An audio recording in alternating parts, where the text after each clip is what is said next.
Bonjour à tous, je vais donc corriger l'exercice sur l'horloge murale et donc l'idée c'est essayer de trouver les équations du mouvement d'une telle horloge en utilisant notamment le théorème du moment cinétique. Voilà.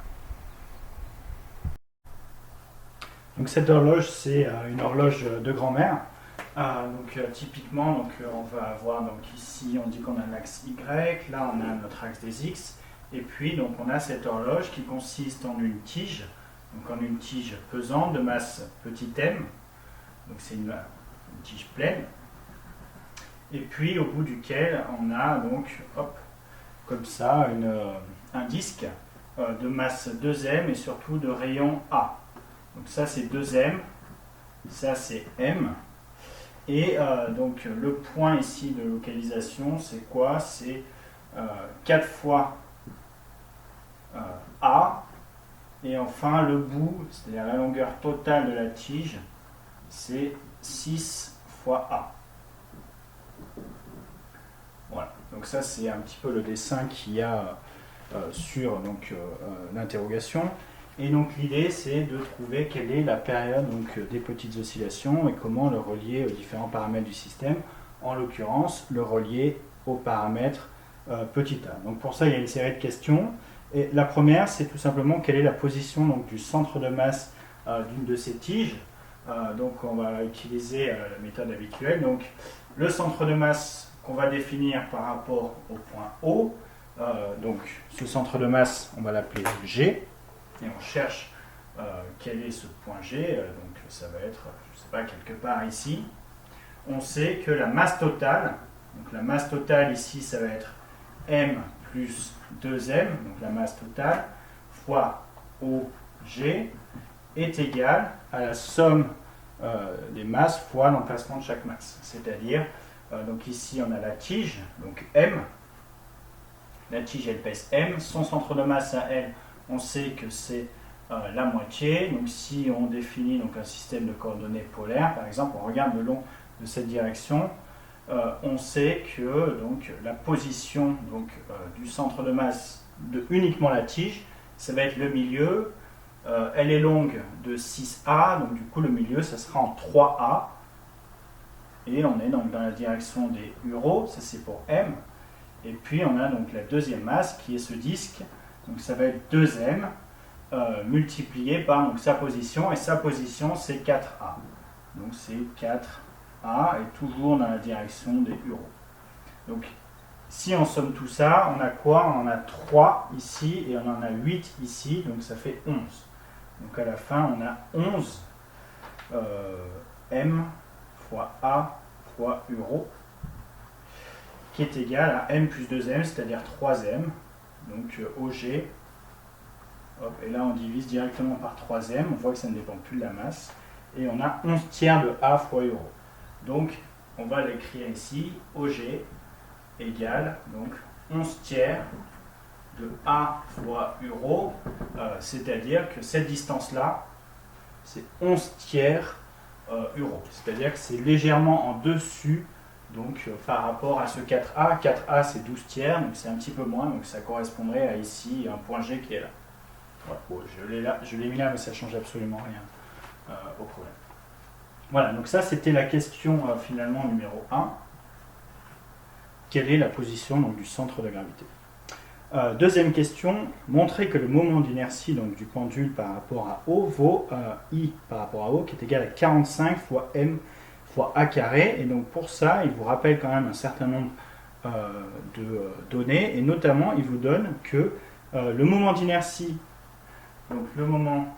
pour la question 2, ce qu'on nous donne, c'est que le moment d'inertie par rapport à son centre de gravité d'une tige, c'est 1/12 de grand M fois L au carré, où M c'est la masse de la tige, L la longueur de la tige, par rapport au point G, centre de gravité de la tige.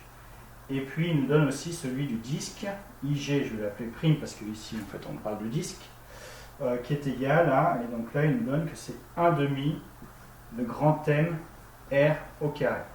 Donc ça c'est les définitions. Ici on peut directement l'appliquer avec les données du problème. Donc là-haut c'était la tige, donc on a toujours 1/12. La masse de la tige, ils nous ont donné que c'était petit m.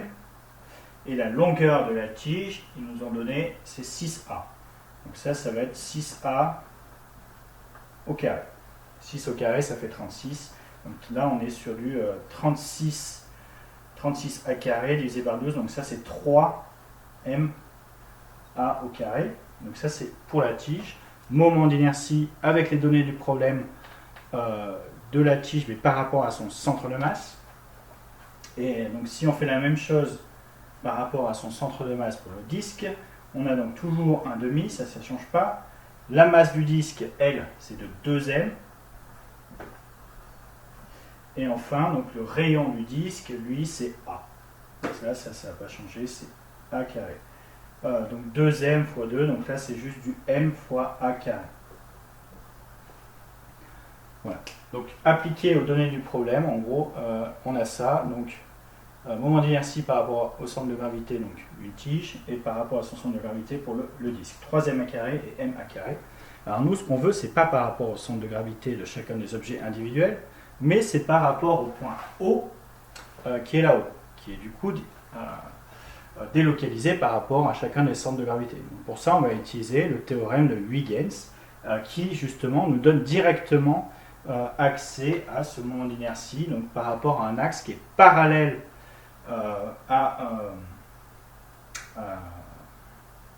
à celui considéré pour le moment d'inertie passant par le centre de gravité, et en plus, donc c'est aussi défini par rapport au moment d'inertie passant par le centre de gravité. Donc faisons ça, finissons le 2.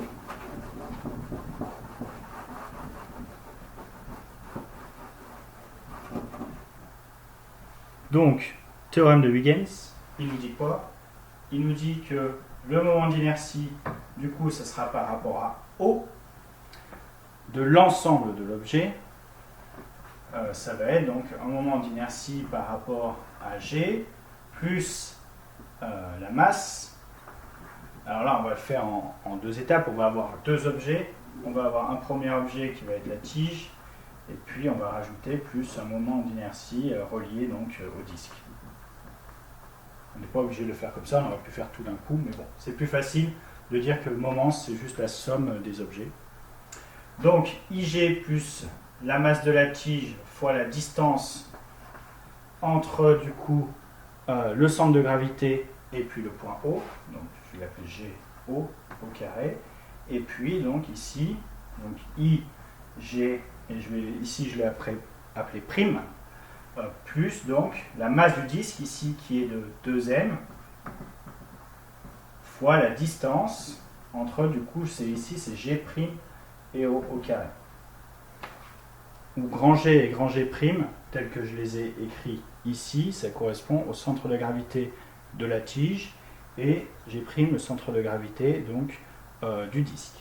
Le G que j'ai écrit là, c'est le centre de gravité de l'ensemble du système. C'est le seul qui est vraiment pertinent, mais ici, donc en étape intermédiaire, je l'ai appelé de la même façon.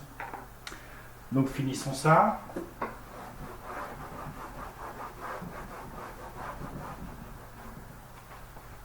Donc si on finit ça, on avait IG qui était égal à 3 fois M fois A carré. Et ici, on a plus M fois la distance entre G et O.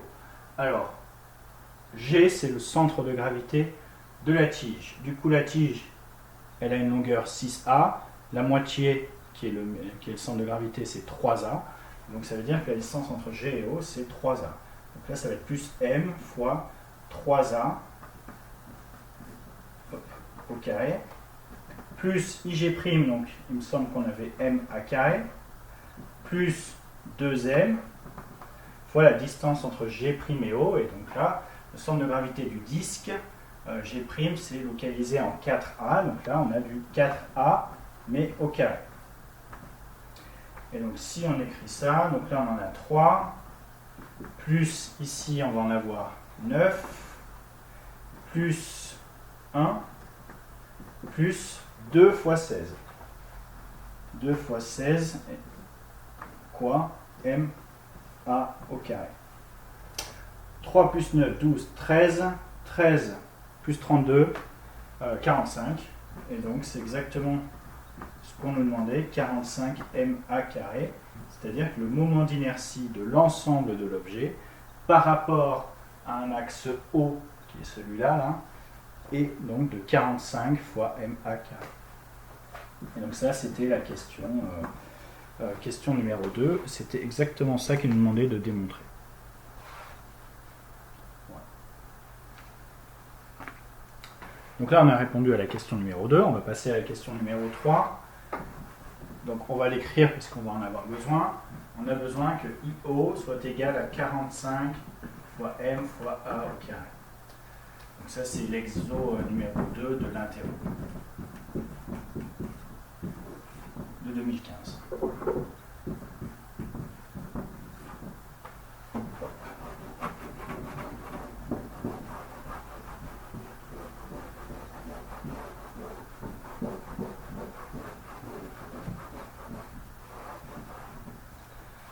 Voilà, donc question numéro 3 maintenant.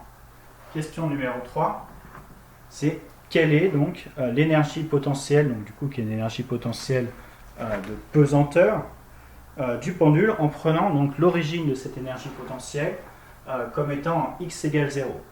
Ça veut dire que s'il est là-haut, on a une énergie potentielle qui du coup est positive, et puis s'il est en dessous, il a une énergie potentielle négative. Donc ici, en fait, naturellement, on aura une énergie potentielle négative, et elle sera négative de combien? C'est-à-dire de combien, finalement, en fonction de θ, et cette hauteur h. Là. Donc si ça, j'appelle la hauteur h, ça va nous donner donc l'énergie potentielle de pesanteur. L'énergie potentielle de pesanteur, ça va être, si l'origine c'est là-haut, ça va être moins mgh. C'est-à-dire que le centre de gravité de l'ensemble du pendule est donc à une hauteur par rapport à cet axe-là, qui est de moins h, donc l'énergie potentielle de pesanteur est égale à moins mgh. Donc il faut trouver le lien entre l'angle θ ici et puis ce h-là, sachant que donc, cette hauteur-là, c'est juste la projection sur l'axe des x ici. Donc projection qui nous donne donc le côté adjacent, on sait que ça va faire intervenir le cosinus. Le cosinus de quoi? De cette longueur, mais cette longueur-là, on l'avait déjà, c'était 11 tiers de A. Donc ça, on sait que c'est moins mg, et donc la position donc, de ce centre de gravité, 11 tiers de A, 11 tiers de A fois cosinus θ. Et donc là, ça c'est notre énergie potentielle de pesanteur. C'est homogène à mgh. On a pris en compte le fait qu'on a donc le centre de gravité qui est à 11 tiers de A, et puis on a projeté sur l'angle θ. Si θ égale 0, on est bien exactement à moins mg fois 11 tiers de A, ce à quoi on s'attend, puisque de toute façon on sait que cette distance-là, là, du coup ça va être 11 tiers de A. Voilà, donc gardons-le aussi sous le coude, énergie potentielle de pesanteur, moins 11 tiers de mgA cos θ.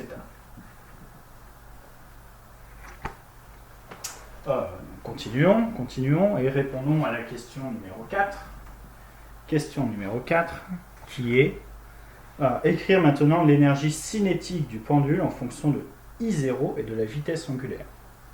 Alors là, il s'agit d'un pendule qui n'est pas en mouvement de translation, il est dans un mouvement de rotation pure, et du coup, en fait, on sait qu'il y a une énergie cinétique associée au moment d'inertie, qu'on peut écrire comme ça, comme une formule qu'on doit connaître. Et du coup, cette énergie cinétique, c'est quoi? C'est EC qui est égal, donc c'est une énergie cinétique de rotation pure, c'est 1/2 de I par rapport à O fois quoi? Fois oméga au carré, où oméga, donc c'est la vitesse de rotation angulaire, c'est le nombre de radians par seconde, c'est aussi θ point. Donc ça, c'est 1/2 de I0 fois θ point au carré. Donc ici, I0, c'est quoi? Donc là, on a 45,5, donc ça, c'est 45,5. Si je remplace le I0 par ça, 45,5 de M fois A carré fois θ point au carré. Ça, c'est l'énergie cinétique. 45,5. Voilà.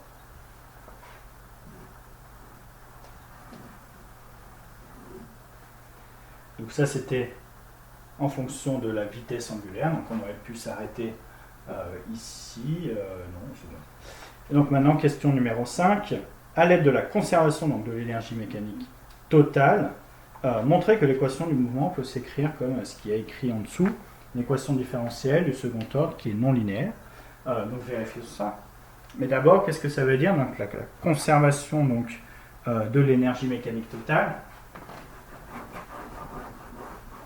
Ça veut dire qu'il n'y a que des forces conservatives, que du coup, le travail est indépendant du chemin suivi, et donc il s'ensuit que l'énergie mécanique est une constante, ou encore que la dérivée temporelle de l'énergie mécanique est nulle.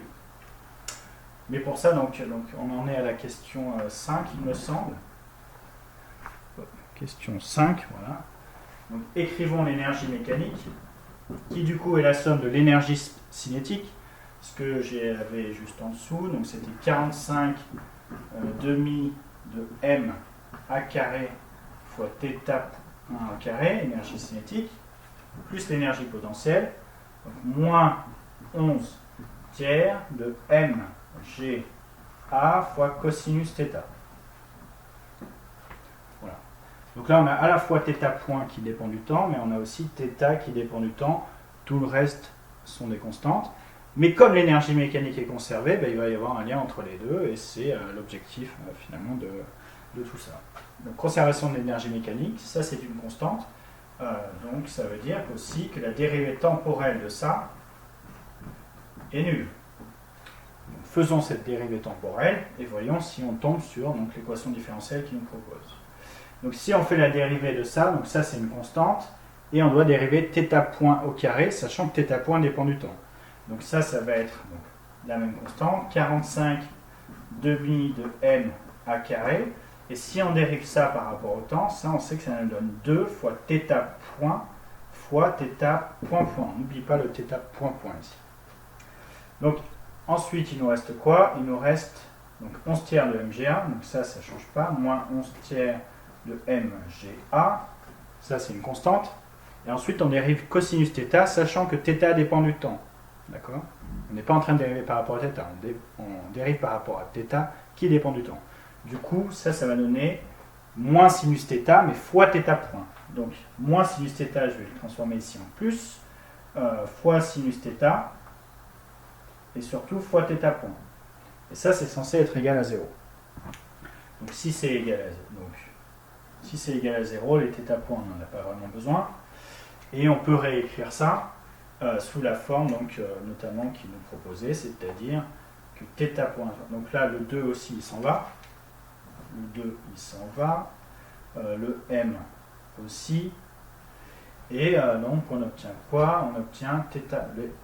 Alors, le a carré va se simplifier avec le a. Et on obtient θ point point plus 11 tiers de g sur 45, 11 tiers de g sur 45 fois a, fois sinus θ, qui du coup est égal à 0. Alors est-ce que c'est ça qui nous proposait? Donc on a oublié un facteur 3 quelque part. Laissez-moi réfléchir. Alors oui, je sais où j'ai fait mon erreur. Mon erreur a été en fait bien plus tôt, et elle était déjà donc dans le calcul de l'énergie potentielle de pesanteur, puisque en fait j'ai juste écrit moins mgh, mais en fait m c'est quoi? C'est la masse totale. Donc ça veut dire qu'en fait ça c'était, si on voulait, c'était un m total, sauf que m égale 3m, puisque c'est m plus 2m. Du coup en fait le tiers s'en va, et donc si on veut l'exprimer que en fonction des petits m ici, l'énergie potentielle de pesanteur, donc c'est donc moins 11, donc m petit m g fois a fois cos θ. Voilà, et du coup en fait ici il n'y a pas de facteur 3, ici il n'y a pas de facteur 3, et ici il n'y a pas de facteur 3. Et du coup on trouve exactement l'équation différentielle qui nous proposait, donc θ point point plus 11g sur 45 fois a. équation donc, différentielle qui est non linéaire puisque donc, θ est à l'intérieur du sinus, mais donc, on peut faire l'approximation des petits angles et donc on linéarise θ et cette équation devient complètement linéaire. Cette équation devient donc, du type θ point point plus oméga 0 carré θ qui est égal à 0. Donc ça c'est si on fait l'approximation des petits angles qui dit que si θ de l'ordre de θ pour θ petit. Et donc on a notre pulsation oméga 0 carré qui est égal à donc 11/45 de G sur A. Voilà. Donc si on a oméga 0 carré ici, on a accès à la période des petites oscillations, qui sont égales à 2π sur oméga 0, c'est-à-dire 2π racine carrée de 45A sur 11G.